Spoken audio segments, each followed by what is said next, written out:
Dear students, we continue our class on the topic motivation. In the first class, I have explained what is motivation, definition of motivation, types of motivation, etc.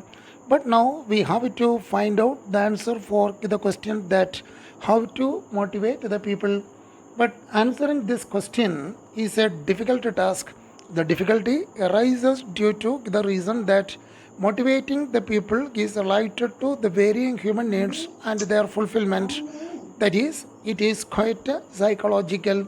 Therefore, this question can be clearly answered by the psychologists. There are a number of psychologists who have given their viewpoints and their findings about it to motivate the people. The viewpoints and the findings given by the psychologists about it to motivate the people are called as the theories of motivation. There are a number of theories of motivation. The important theories of motivation include the first one is Maslow's need theory, second one is Herzberg's two-factor theory, third one is McGregor's X theory, fourth one is McGregor's Y theory, fifth one is carrot and stick theory, sixth one is Victor Vroom's valence expectancy theory, seventh one is Adolphus ergo theory, eighth one is McClelland's need theory, ninth one is Porter and Lawler's expectancy theory, and the 10th one is contingency theory. But remember, the first five theories mentioned are very important from your examination point of view. So you take care while studying the first five theories. Now we want to take in detail each theory. First of all, we have to go to Maslow's need theory. പ്രിയപ്പെട്ട കുട്ടികളെ, ഒന്നാമത്തെ ക്ലാസ്സിൽ motivation എന്താണ്, അതിൻ്റെ നിർവചനം എന്താണ്, എത്ര തരം മോട്ടിവേഷനുണ്ട്, ഈ വക കാര്യങ്ങൾ നമ്മൾ ചർച്ച ചെയ്തിരുന്നു. എന്നാൽ ഇന്ന് നമ്മൾ എങ്ങനെ ആൾക്കാരെ മോട്ടിവേറ്റ് ചെയ്യാം എന്നുള്ള ചോദ്യത്തിന് ഉത്തരം തേടുകയാണ്. ഈ ചോദ്യത്തിന് കൃത്യമായിട്ടുള്ള ഉത്തരം പറയുക അത്ര എളുപ്പമല്ല. കാരണം ആൾക്കാരെ മോട്ടിവേറ്റ് ചെയ്യുക എന്നുള്ളത് അവരുടെ വിവിധങ്ങളായിട്ടുള്ള ആവശ്യങ്ങളും അവയുടെ പൂർത്തീകരണവും ആയി ബന്ധപ്പെട്ടതാണ്. ഒരു പക്ഷേ ഇത് തീർത്തും മനഃശാസ്ത്രപരമാണ്. അതുകൊണ്ട് മനഃശാസ്ത്രജ്ഞർക്ക് മാത്രമേ ഈ പറയുന്ന ചോദ്യത്തിന് കൃത്യമായിട്ടുള്ള ഉത്തരം നൽകാൻ കഴിയുകയുള്ളൂ. ഒരു പറ്റം മനഃശാസ്ത്രജ്ഞർ, സൈക്കോളജിസ്റ്റുകൾ അവരുടെ കാഴ്ചപ്പാടുകൾ മുന്നോട്ട് വെച്ചിട്ടുണ്ട്. ആ കാഴ്ചപ്പാടുകളെയാണ് നമ്മൾ തിയറീസ് ഓഫ് മോട്ടിവേഷൻ എന്നതുകൊണ്ട് ഉദ്ദേശിക്കുന്നത്. അങ്ങനെ നമുക്ക് ഒരുപാട് ഈ മോട്ടിവേഷൻ്റെ സിദ്ധാന്തങ്ങൾ അല്ലെ തിയറികൾ കാണാൻ പറ്റും. അതിൽ പ്രധാനപ്പെട്ടത് എന്ന് പറയുന്നത് മാസ്ലോയുടെ നീഡ് തിയറി, അതേപോലെ ഹെഴ്സ്ബർഗിൻ്റെ ടു ഫാക്ടർ തിയറി, മാക്ഗ്രിഗോറിൻ്റെ എക്സ് തിയറി, മാക്ഗ്രിഗോറിൻ്റെ Y theory, carrot and stick theory, Victor ഫ്രോംസിൻ്റെ valence expectancy theory, Porter and ലോവലറുടെ എക്സ്പെക്റ്റൻസി തിയറി, ആഡൽഫറുടെ എർഗ് തിയറി, മാക്ക്ലിലാൻഡിൻ്റെ നീഡ് തിയറി, കണ്ടിൻജൻസി തിയറി എന്നിവയാണ്. ഇതിൽ ആദ്യം പറഞ്ഞ 5 സിദ്ധാന്തങ്ങൾ, തിയറികൾ നിങ്ങളുടെ എക്സാമിനേഷൻ പോയിൻ്റ് ഓഫ് വ്യൂവിൽ വളരെ ഇമ്പോർട്ടൻ്റ് ആണ്. അതുകൊണ്ട് അത് പ്രത്യേകം ശ്രദ്ധ കൊടുത്ത് പഠിക്കുക. Now we want to take into account each theory separately. Firstly we go to Maslow's need theory. Maslow's need theory is a widely accepted theory of motivation. This theory has been given by Abraham Harold Maslow, who was an American psychologist. He published his theory in the year 1943. In his need theory, he says that motivation is possible only through fulfilling the human needs. This is the focal point of his theory. That is, the focal point of Maslow's need theory is this, that motivating the people is possible only through fulfilling their needs. Maslow has arranged the needs of the people to be fulfilled in a hierarchy from the lower level needs to the higher level needs. Maslow has arranged the human needs to be fulfilled in a hierarchy from the lower level needs to the higher level needs.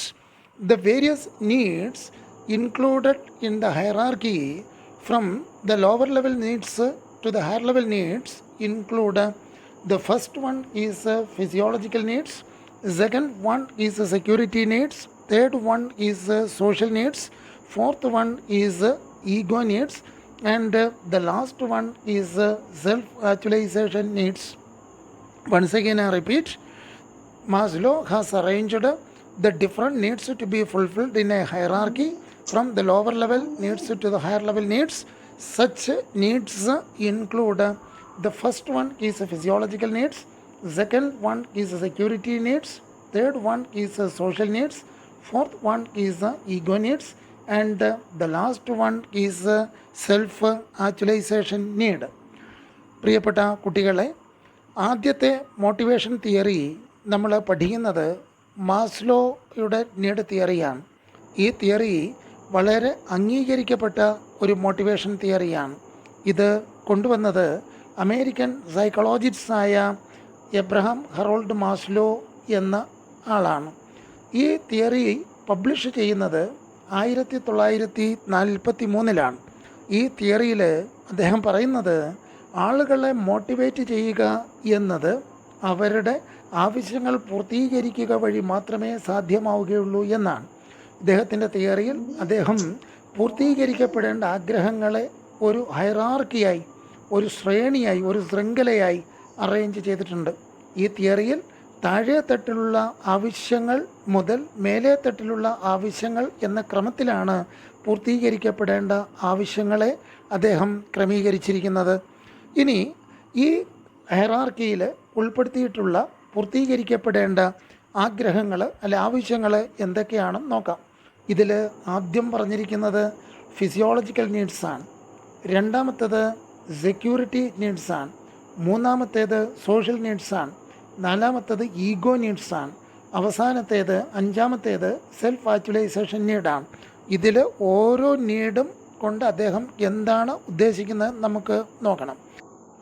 The first need, physiological need, is the need for the very existence or the very survival of the human beings. The physiological needs are the needs for the very existence or the very survival of the people. These needs are also called as the basic needs or bare necessaries or the maintenance needs. These needs include the need for food, the need for shelter, the need for clothing, the need for water, the need for sleep, etc. The people working in the organization also have the physiological needs. In order to fulfill the physiological needs, the management should ensure basic salary to the employees. അതായത് മാസ്ലോയുടെ need ഹൈറാർക്കിയിൽ ആദ്യം വരുന്നത് physiological നീഡ്സാണ്. ഇതുകൊണ്ട് ഉദ്ദേശിക്കുന്നത് ജീവിതം നിലനിർത്തുന്നതിന് ആവശ്യമായിട്ടുള്ള അടിസ്ഥാന സൗകര്യങ്ങളാണ്. ഉദാഹരണം ഭക്ഷണം, വസ്ത്രം, പാർപ്പിടം, വെള്ളം, അതേപോലെ തന്നെ ഉറക്കം, ഇതെല്ലാം ബേസിക് നീഡ്സിൻ്റെ ഭാഗമായിട്ട് വരുന്നതാണ്. ഇനി ഒരു ഓർഗനൈസേഷനിൽ വർക്ക് ചെയ്യുന്ന എംപ്ലോയീസിൻ്റെ മനസ്സിലും ഈ പറഞ്ഞ ബേസിക് നീഡ്സ് നിലനിൽക്കുന്നുണ്ടാവും. അത് പൂർത്തീകരിക്കാൻ മാനേജ്മെൻറ്റ് ചെയ്യേണ്ടത് അവർക്ക് അടിസ്ഥാന ശമ്പളം ഉറപ്പാക്കുക എന്നുള്ളതാണ്. Then after having fulfilled the physiological needs, then there arises the security needs or the safety needs. Security needs or the safety needs mean the needs in the mind of the people to make their life safe and secure. In order to fulfill the security needs of the people, they like to have the permanent job, permanent source of income, as well as protection against the possible risk associated with the life. Similarly, the people working in the organization also have security needs in their mind. In order to fulfill the security needs in the mind of the people working in the organization, the management should ensure permanent employment to them, permanent source of income to them, as well as protection against the possible dangers that may take place at the workplace, etc. അതായത് അടിസ്ഥാന സൗകര്യങ്ങൾ പൂർത്തീകരിച്ചു കഴിഞ്ഞാൽ പിന്നെ മനുഷ്യരുടെ മനസ്സിലേക്ക് കടന്നു വരുന്ന അടുത്ത തട്ടിലുള്ള ആഗ്രഹങ്ങൾ എന്ന് പറയുന്നത് സേഫ്റ്റി നീഡ്സ് അല്ലെ സെക്യൂരിറ്റി നീഡ്സാണ്. ഇതുകൊണ്ട് ഉദ്ദേശിക്കുന്നത് അവരവരുടെ അതായത് ജനങ്ങളുടെ ജീവിതം സുരക്ഷിതമാക്കി നിർത്താൻ വേണ്ടിയിട്ടുള്ള ആവശ്യങ്ങളാണ്. ഈ ആവശ്യങ്ങൾ പൂർത്തീകരിക്കാൻ അവർ ആഗ്രഹിക്കുക ജീവിതം സുരക്ഷിതമാക്കി നിർത്തുന്നതിനാവശ്യമായിട്ടുള്ളൊരു സ്ഥിര വരുമാനമുള്ള ജോലി, അതേപോലെ തന്നെ ജീവിതത്തിൽ വന്ന് പെട്ടേക്കാവുന്ന അത്യാഹിതങ്ങൾക്കെതിരെ കഴിയുന്നത്ര സംരക്ഷണം, ഇതൊക്കെയാണ് അവരാഗ്രഹിക്കുക. ഇനി ഒരു ഓർഗനൈസേഷനിൽ വർക്ക് ചെയ്യുന്ന എംപ്ലോയീസിൻ്റെ മനസ്സിലും ഈ ആഗ്രഹങ്ങൾ വെച്ച് പുലർത്തുന്നുണ്ടാവാം. അത് പൂർത്തീകരിക്കാൻ മാനേജ്മെൻറ്റ് ചെയ്യേണ്ടത് അവർക്ക് സ്ഥിരമായ ജോലി, സ്ഥിരമായ വരുമാനം, ജോലി സമയത്ത് വന്ന് പെട്ടേക്കാവുന്ന അപകടങ്ങൾക്ക് എതിരെ ഉള്ള സംരക്ഷണ കവചം, ഇതൊക്കെ ഒരുക്കി കൊടുക്കുക എന്നുള്ളതാണ്. After fulfilling the security needs, there arises the next level needs in the mind of the people. They are the social needs. Social needs are also called as affiliation needs or acceptance needs. The people are social beings or social animals. Therefore, they like to be the part of the society always. That is, they like to get recognition, they like to get love and affection, as well as they like to uphold certain moral values, as well as they like to ensure mutual help, etc. The people who are working in the organization also have social needs in their minds. In order to fulfill the social needs in the minds of the people, the management should ensure better human relationship inside the organization. The management should provide the facility for recognition of the workers, as well as the management should ensure the setting up of formal and informal groups within the organization. By formal groups we mean determination of the organizational structure or superior subordinate relationship within the organization as a part of accomplishing the objective of the organization. By informal groups we mean setting up of certain groups by the employees themselves in order to share their grievances, or in order to share their feelings, or in order to share their problems, etc. Informal groups are created not through managerial action. However, setting up of the formal and informal groups will enable to maintain better human relationship within the organization. അതായത് security needs fulfil ചെയ്ത് കഴിഞ്ഞാൽ ആളുകളുടെ മനസ്സിൽ കടന്നു വരുന്ന മറ്റൊരു ആഗ്രഹം social നീഡ്സാണ്. ഒരു സമൂഹ ജീവി എന്നുള്ള നിലയിൽ അവൻ സമൂഹത്തിൻ്റെ പരിഗണന, സമൂഹത്തിന് വേണ്ടിയിട്ടുള്ള പ്രവർത്തനം, സമൂഹത്തിൻ്റെ സ്നേഹവും പരിലാളനയും ഇതൊക്കെ ആഗ്രഹിക്കുന്നു എന്നുള്ളതാണ്. അത് പൂർത്തീകരിക്കപ്പെടാൻ വേണ്ടി അവൻ ആഗ്രഹിക്കുന്നു. ഇതേപോലെ ഒരു ഓർഗനൈസേഷനിൽ വർക്ക് ചെയ്യുന്ന ആളുകളുടെ മനസ്സിലും ഈ പറയുന്ന സോഷ്യൽ നീഡ്സ് വെച്ച് പുലർത്തുന്നുണ്ടാവാം. ഇത് പൂർത്തീകരിക്കാൻ മാനേജ്മെൻറ്റ് അതിനുള്ള സൗകര്യങ്ങൾ ഓർഗനൈസേഷനിൽ ഒരുക്കുക എന്നുള്ളതാണ്. അതിനുവേണ്ടി ചെയ്യാവുന്നത് ഓർഗനൈസേഷനിൽ വർക്ക് ചെയ്യുന്ന ആളുകളുടെ ഇടയിൽ നല്ല രീതിയിലുള്ള ബന്ധങ്ങൾ നിലനിർത്തുന്നതിന്, ഊട്ടി ഉറപ്പിക്കുന്നതിനുള്ള രീതിയിലുള്ള ശ്രദ്ധ അല്ലെ പ്രവർത്തനം മാനേജ്മെൻറ്റ് ഭാഗത്തു നിന്നുണ്ടാവുക. അതുപോലെ നല്ല പെർഫോമൻസ് കാഴ്ചവെക്കുന്ന എംപ്ലോയീസിന് അവരുടെ പെർഫോമൻസ് അല്ലെങ്കിൽ അവരുടെ പ്രകടനം വിലയിരുത്തുന്നതിനും അത് പ്രോത്സാഹിപ്പിക്കുന്നതിനുള്ള ക്രമീകരണങ്ങൾ ഉറപ്പുവരുത്തുക. അതുപോലെ തന്നെ ഓർഗനൈസേഷനുള്ളിൽ ഔദ്യോഗികവും അനൗദ്യോഗികവുമായിട്ടുള്ള ഒത്തുചേരലുകളും ഗ്രൂപ്പുകളും ക്രിയേറ്റ് ചെയ്യുക എന്നുള്ളതാണ്. ഇതിൽ ഔദ്യോഗിക ഗ്രൂപ്പ് അല്ല ഫോർമൽ ഗ്രൂപ്പ് കൊണ്ട് ഉദ്ദേശിക്കുന്നത് ഓർഗനൈസേഷൻ്റെ ഘടന തന്നെയാണ്. ലക്ഷ്യം നേടിയെടുക്കുന്നതിന് വേണ്ടി ഓർഗനൈസേഷൻ നിശ്ചയിച്ചിട്ടുള്ളൊരു ഘടനയും അതിനുള്ളിൽ നിലനിൽക്കുന്നതായ സുപ്പീരിയർ സബോർഡിനേറ്റ് ബന്ധങ്ങളുമാണ്. ഇൻഫോർമൽ ഗ്രൂപ്പ്സ് അഥവാ അനൗദ്യോഗിക സംഘാടനം കൊണ്ട് ഉദ്ദേശിക്കുന്നത് ജോലി ചെയ്യുന്ന എംപ്ലോയീസിനിടയിൽ തന്നെ ചില ഗ്രൂപ്പുകൾ ഫോം ചെയ്യുക എന്നുള്ളതാണ്.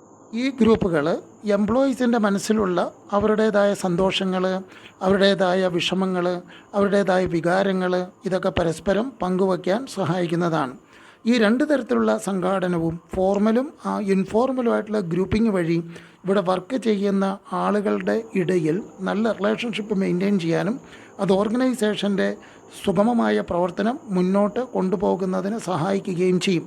അതുപോലെ ഇവിടെ വർക്ക് ചെയ്യുന്ന ഓർഗനൈസേഷനിൽ വർക്ക് ചെയ്യുന്ന എംപ്ലോയീസിൻ്റെ മനസ്സിൽ അവർ ഈ ഓർഗനൈസേഷൻ്റെ ഭാഗമാണ് എന്നുള്ളൊരു പ്രതീതി ജനിപ്പിക്കാനും സഹായിക്കുന്നു എന്നുള്ളതാണ്. After fulfilling the social needs in the mind of the people, there arises the next level need, which is called as ego or esteem needs. Ego or esteem needs say that people are egoistic in nature. They have the feeling of self. Therefore, they like to be respected by others. They like to be in a superior position. They never like to be in a subordinate position. The people who are working in the organization also have the ego needs in their minds. In order to fulfill the ego needs in the minds of the people, the management should ensure the facilities for promotion within the organization. The management should ensure the delegation of more power and authority to the workers, as well as the management should maintain the status symbols of the employees. The promotion as well as delegation of authority as well as maintenance of the status symbols will enable to fulfill the ego needs of the workers working in the organization. Such facilities will create a feeling in the mind of the workers that they are having some superior position in the organization, or they may have the feeling that they are being respected by others. This will enable to protect their ego needs. അതായത് social needs fulfil ചെയ്ത് കഴിഞ്ഞാൽ ആളുകളുടെ മനസ്സിലേക്ക് കടന്നു വരുന്ന അടുത്ത ലെവലിലുള്ള ആഗ്രഹമെന്ന് പറയുന്നത് അതായത് ഈഗോ നീഡ്സാണ്, അല്ലെങ്കിൽ എസ്റ്റീം നീഡ്സാണ്. പൊതുവെ പറയപ്പെടുന്നു ആളുകൾ ഇഗോയിസ്റ്റിക്കാണ് എന്ന് വെച്ചാൽ ഞാനെന്ന ഭാവം വെച്ച് പുലർത്തുന്നവരാണ്. അങ്ങനെയുള്ള ആഗ്രഹം വെച്ച് പുലർത്തുന്നവർ എപ്പോഴും ആഗ്രഹിക്കുക അവർ മറ്റുള്ളവരാൽ ബഹുമാനിക്കപ്പെടണം എന്നുള്ളതാണ്. അവർക്ക് മറ്റുള്ളവരെക്കാൾ ഉയർന്ന തലത്തിലുള്ള ഒരു സ്ഥാനമാനങ്ങൾ ലഭിക്കണമെന്നുള്ളതാണ്. അതുപോലെ തന്നെ അവർക്ക് അവരുടെ നിലവിലുള്ള സ്റ്റാറ്റസ്, അവരുടെ അവസ്ഥ അവർക്ക് മെയിൻറ്റെയിൻ ചെയ്യണമെന്നും അത് മറ്റുള്ളവരുടെ മുമ്പിൽ ശ്രദ്ധിക്കപ്പെടണമെന്നും ആഗ്രഹിക്കുന്നവരാണ്. ഈ ആഗ്രഹങ്ങൾ ഓർഗനൈസേഷനിൽ വർക്ക് ചെയ്യുന്നവരും വെച്ച് പുലർത്തുന്നുണ്ട്. അതുകൊണ്ട് മാനേജ്മെൻറ്റിന് ചെയ്യാവുന്നത് ഇവിടെ വർക്ക് ചെയ്യുന്ന ആൾക്കാർക്ക് സ്ഥാനക്കയറ്റം കൊടുക്കാനുള്ള, പ്രൊമോഷൻ കൊടുക്കാനുള്ള സൗകര്യങ്ങൾ ഏർപ്പെടുത്തുക, കൂടുതൽ അധികാരങ്ങൾ കൊടുക്കാനുള്ള സൗകര്യങ്ങൾ ഏർപ്പെടുത്തുക, ഇവിടെ വർക്ക് ചെയ്യുന്ന ആൾക്കാർക്ക് സ്റ്റാറ്റസ് സിമ്പിൾസ് മെയിൻറ്റെയിൻ ചെയ്യാനുള്ള അവസരങ്ങൾ കൊടുക്കുക. സ്റ്റാറ്റസ് സിമ്പിൾസ് മെയിൻറ്റെയിൻ ചെയ്യാൻ ഉദ്ദേശിക്കുന്നത് ഓർഗനൈസേഷനിൽ വർക്ക് ചെയ്യുന്ന ആളുകൾക്ക് ശ്രദ്ധിക്കപ്പെടുന്ന രീതിയിൽ ഒരു പ്രത്യേകിച്ച് ഓഫീസ് അല്ലെ ക്യാബിൻ അനുവദിക്കുക, ക്യാബിനിൽ വേണ്ടുന്ന സൗകര്യങ്ങൾ പ്രദാനം ചെയ്യുക. അപ്പം അങ്ങനെയൊക്കെ ചെയ്യുക വഴി ഓർഗനൈസേഷൻ്റെ അവിഭാജ്യ ഘടകമാണ്, അല്ല ഉയർന്നൊരു പൊസിഷനിലാണ്, ഒരു സുപ്പീരിയർ പൊസിഷനിലാണ്, ശ്രദ്ധിക്കപ്പെടുന്നൊരു പൊസിഷനിലാണ് തങ്ങൾ വർക്ക് ചെയ്യുന്നതെന്നൊരു ഫീലിംഗ് എംപ്ലോയീസിൻ്റെ മനസ്സിൽ ക്രിയേറ്റ് ചെയ്യാൻ പറ്റും. Once the ego needs are fulfilled, then there arises the self-actualization needs.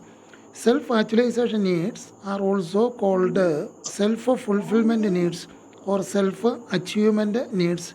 This is the highest level needs in the hierarchy of Maslow.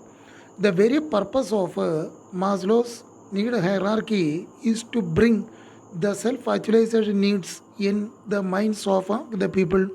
Self-actualization need is the desire of a person to become what one is capable to become. When such a need is raised in the minds of the people, they will be ready to take any amount of risk or any amount of challenge. That is, their minds will be preoccupied to take any amount of risk or any amount of challenge.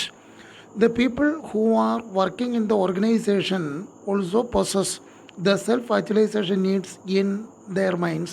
When such needs arise in the minds of the workers, the management should assign more challenging or more risky jobs or tasks to them. When they do such a task alone without the support of others, they will have the feeling that they have achieved the self-actualization need. There are a lot of people with self-actualization needs in their mind. we can see a number of renowned persons in the world history who achieved their self-actualization need. For example, Mahatma Gandhi, Abraham Lincoln, Tenzing and Hillary, etc. Mahatma Gandhi, who fought for freedom by using a new weapon called the non-violence. Abraham Lincoln put an end for the slavery. Tenzing and Hillary conquered the Mount Everest for the first time. Ego needs fulfil ചെയ്ത് കഴിഞ്ഞാൽ ആളുകളുടെ മനസ്സിൽ കടന്നു വരുന്ന അടുത്ത ലെവലിലുള്ള highest ലെവലിലുള്ള ഏറ്റവും ഉയർന്ന തലത്തിലുള്ള ആഗ്രഹമാണ് സെൽഫ് ആക്ച്വലൈസേഷൻ നീഡ്. ഇതിനെ സെൽഫ് ഫുൾഫിൽമെൻറ്റ് നീഡെന്നോ സെൽഫ് അച്ചീവ്മെൻറ്റ് നീഡ് എന്നൊക്കെ വിളിക്കാം. ഈ ഒരാഗ്രഹം മനസ്സിൽ കൊണ്ടു നടക്കുന്ന ആളുകളുടെ പ്രത്യേകത ഏത് തലത്തിലുള്ള ചലഞ്ചിങ് ആയിട്ടുള്ള റിസ്കി ആയിട്ടുള്ള കൂടുതൽ സാഹസം നിറഞ്ഞതായിട്ടുള്ള കാര്യങ്ങൾ ചെയ്യാൻ അവരുടെ മനസ്സ് സദാ സജ്ജമായിരിക്കും എന്നുള്ളതാണ്. ഇങ്ങനെയുള്ള ആളുകൾ ഓർഗനൈസായിട്ടും വർക്ക് ചെയ്യുന്നുണ്ടാവും എന്നുള്ളതാണ്. അപ്പോൾ അങ്ങനെയുള്ള ആളുകളുടെ സെൽഫ് ആക്ച്വലൈസേഷൻ നീഡ് ഫുൾഫിൽ ചെയ്യാൻ മാനേജ്മെൻറ്റിന് ചെയ്യാവുന്നത് കൂടുതൽ റിസ്കി ആയിട്ടുള്ള കൂടുതൽ ചലഞ്ച് ഇൻവോൾവ്ഡ് ആയിട്ടുള്ള വർക്കുകളും ടാസ്കുകളും മറ്റും ഇങ്ങനെയുള്ള വർക്കേഴ്സിനെ അല്ലെ എംപ്ലോയീസിനെ കൊണ്ട് ചെയ്യിക്കുക എന്നുള്ളതാണ്. ആ ടാസ്ക് വിജയകരമായ രീതിയിൽ പൂർത്തീകരിക്കുമ്പോൾ അവരുടെ മനസ്സിൽ ഈ സെൽഫ് ആക്ച്വലൈസേഷൻ നീഡ് അച്ചീവ് ചെയ്ത ഒരു പ്രതീതി ജനിക്കും എന്നുള്ളതാണ്. ഈ സെൽഫ് ആക്ച്വലൈസേഷൻ നീഡ് കൊണ്ട് ഉദ്ദേശിക്കുന്നത് ഒരാൾക്ക് എന്തായി തീരാൻ പറ്റുമോ ആ തരത്തിലായിത്തീരാൻ ഉള്ള ഒരവസരം ക്രിയേറ്റ് ചെയ്യുക, ഒരുക്കുക എന്നുള്ളതാണ്.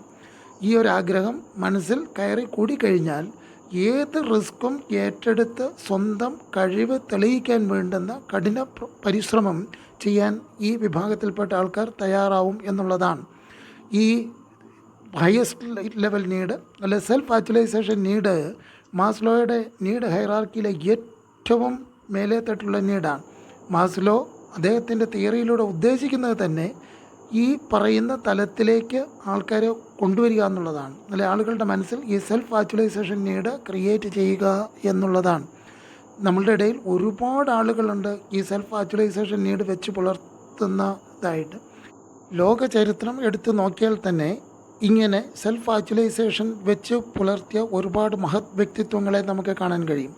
ഉദാഹരണത്തിന് മഹാത്മാഗാന്ധി നൂതനമായ സമരമാർഗം, അതായത് രക്തം ചീന്താതെ അക്രമരാഹിത്യത്തിൻ്റെ പാതയിലൂടെ ബ്രിട്ടീഷുകാർക്കെതിരെ സ്വാതന്ത്ര്യ സമരം നയിച്ച് സ്വാതന്ത്ര്യം നേടിയെടുത്ത മഹത് വ്യക്തിത്വം. എബ്രഹാം ലിങ്കൺ അടിമത്തം എന്നേക്കുമായിട്ട് അവസാനിപ്പിച്ച മഹത് വ്യക്തിത്വം. ടെൻസിങ് ആൻഡ് ഹിലാരി ആദ്യമായി ലോകത്തിലെ ഏറ്റവും വലിയ ഉയരം കൂടിയ കൊടുമുടി കീഴടക്കിയ മഹത് വ്യക്തിത്വങ്ങൾ. അങ്ങനെ ഈ സെൽഫ് ആക്ച്വലൈസേഷൻ നീഡ് വെച്ച് പുലർത്തിയ വെച്ച് പുലർത്തുന്ന ഒരുപാട് ആളുകളെ നമുക്ക് കാണാൻ കഴിയുന്നതാണ്. In short, Maslow says that motivation is possible only through fulfilling the needs of the people. He says that the different types of needs in the hierarchy should be fulfilled in order to motivate the people. Here we complete Maslow's need theory. Along with this theory, I have attached a chart showing the need hierarchy of Maslow. This can be used as a part of your answer if it is asked for your examination. Our next theory is Herzberg's two-factor theory that we can see in the next class. Thank you.